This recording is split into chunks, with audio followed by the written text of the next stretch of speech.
What did he do with his wife? No one expected that. A couple who seemed happy and ideal. A husband who always cared for his beloved wife until suddenly something went wrong. No one could imagine what he is capable of. How far a person can go for revenge and jealousy. What can turn love into hatred. In this shocking story, you will find out what this man did to his wife. And you will be horrified because no one expected that he could go so far. What exactly did he do to her? Your view of relationships and human nature will never be the same. I spotted my soon-to-be ex-wife as she rounded the corner of the parking lot, headed towards me for the first time since we broke up. It was in the swaying of her hips as she got closer and saw that I was waiting for her at the entrance to the cafe, a slightly trembling gait. I flashed her a disarming smile and said hello. Just as she drew even closer, we met at the entrance, then entered.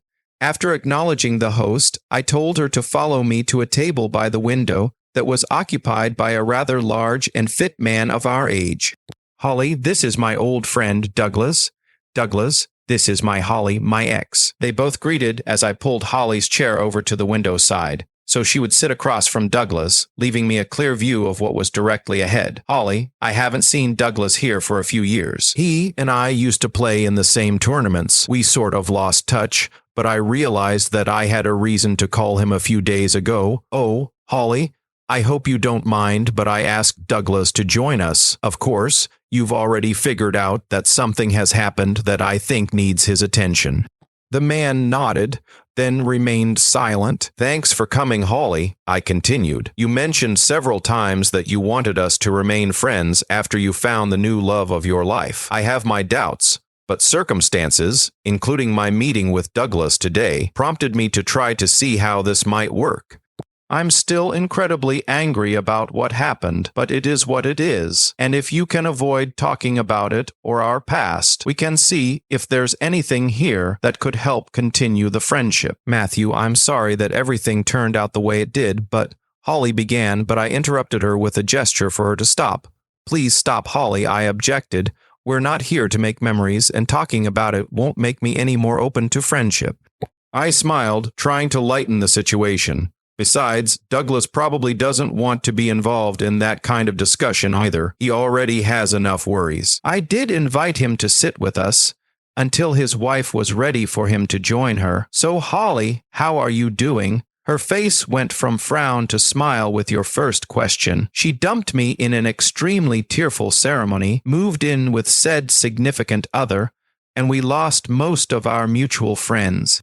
The situation improved. The work is about the same, and we moved into our apartment. She shuddered, and when I didn't say anything, continued. My parents and sister haven't exactly warmed, but they'll each be relieved to that you've actually contacted me, and we're speaking again. My dad says he misses you. I miss him as well. Please give them my best as well. I'm not sure I feel completely comfortable putting them on the list, but maybe time will change that. Then I continued. I'm getting there, sort of not right in most of the ways I want to be, but kind of doing all right, you know, thinking about trying to do other things again. Like the other day, I ran into Douglas's wife. I immediately wrote him anyway. Maybe for now we're just acquaintances, but we used to be friends, and I've always enjoyed a good, honest friend you can rely on. I hoped I didn't have a smirk on my face as I said it. Suddenly, Douglas cut in. Yes, he was, although a few years ago we kind of lost touch with him, and I'm sorry for that, but it often happens as we dissolve into our families. I've had so many fake friends over the years that it's nice to know there are people who care enough about you to do the right thing. And Holly, I think I can be that kind of friend to you, I said, pointing out the window. Across the street, Douglas's wife and the new love of his life, Holly, were kissing as they walked into a boutique hotel. Douglas had already leapt from his chair and rushed out the door and across the street. I don't think Douglas and soulmate, the love of Holly's life, can ever be friends. Holly gasped, looking back at me. I stood, frowned, and exhaled as I began to leave. Maybe this will be the last thing I do for you as a friend. So yeah, I did not like it at all. So you can go ahead and subscribe so your second chaff doesn't cheat on you. And let's go ahead and listen to the next story, because this story is just nothing compared to the next one. If you're under 18, don't even think about it.